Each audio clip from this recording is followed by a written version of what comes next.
that shirt sleeve to shirt sleeve in 3 generations syndrome. So I've got an idea of what I call legacy families, and they are families that remain productive and contributive 4 to 5 generations past the wealth creator. Now, in order to do that, everybody wants a wonderful family. The image that they sort of have is this Norman Rockwellian family sitting around at Thanksgiving, and everybody is smiling, and they're so happy to be a part of that.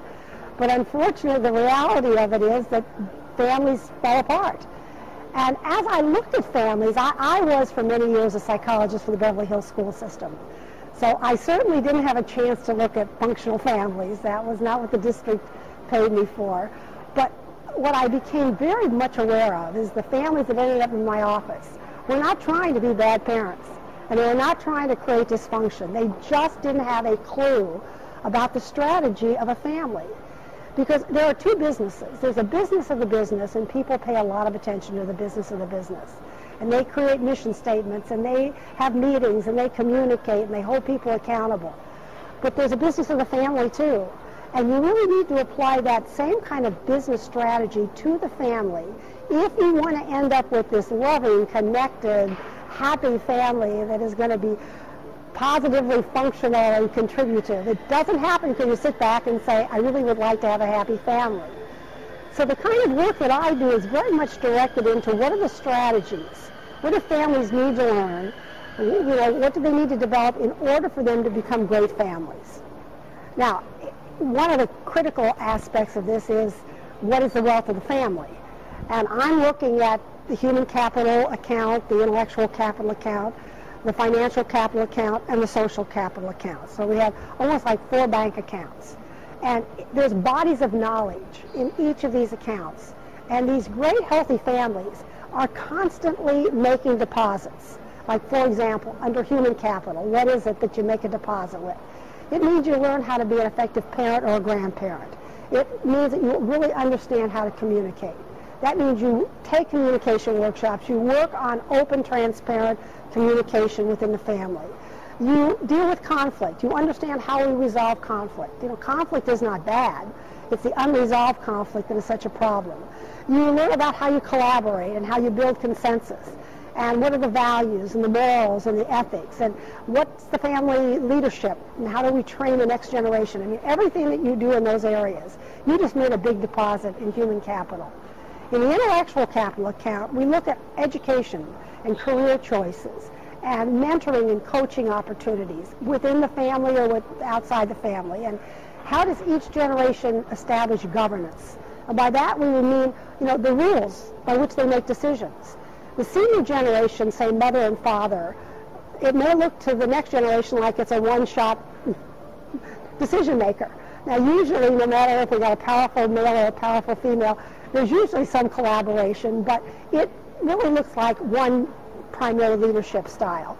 The next generation can't have that style, because you don't let a brother and a sister get in your face the same way you will let a parent. So next generation, we have to have consensus building and collaboration. So there's a whole process, and then we have to make our rules.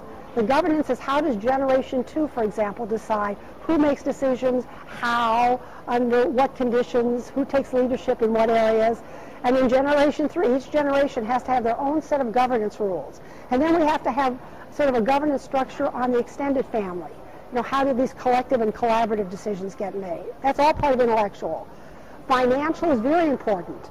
In financial families, I'm concerned with how you make money, how you manage it, how you invest it, how you teach that next generation to be responsible stewards of wealth. That's a huge error that we seem to be making in terms of wealth transfer. And you wouldn't throw the keys of the car to the Corvette to the 4-year-old and say, drive away.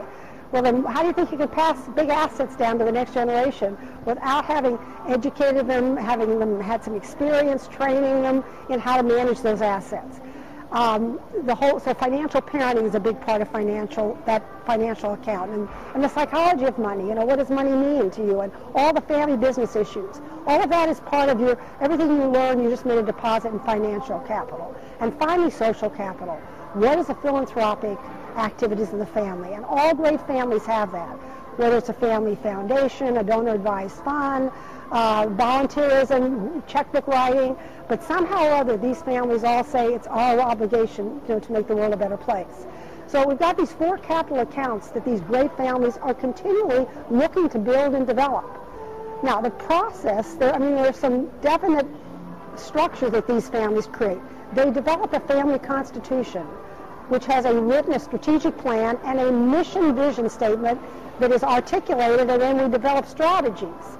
I want to be a loving, connected family. If that's what the mission statement says, that's great.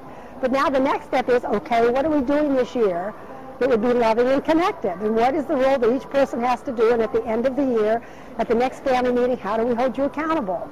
So you set up these standards of the expectations and accountability. These families have a wealth plan.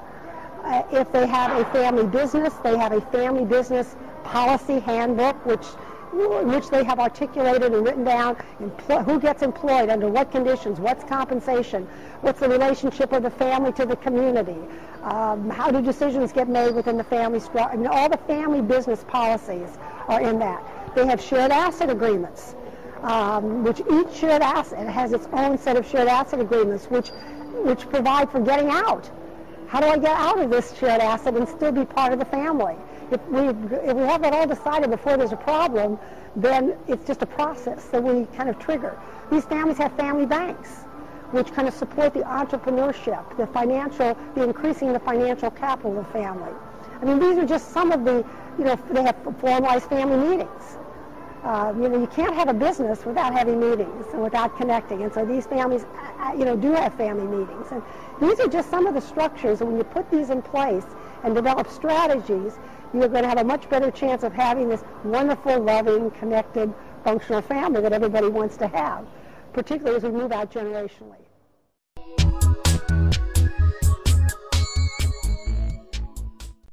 What it looks like when you have a successful legacy family is you see each person in that family self-actualize to their highest degree.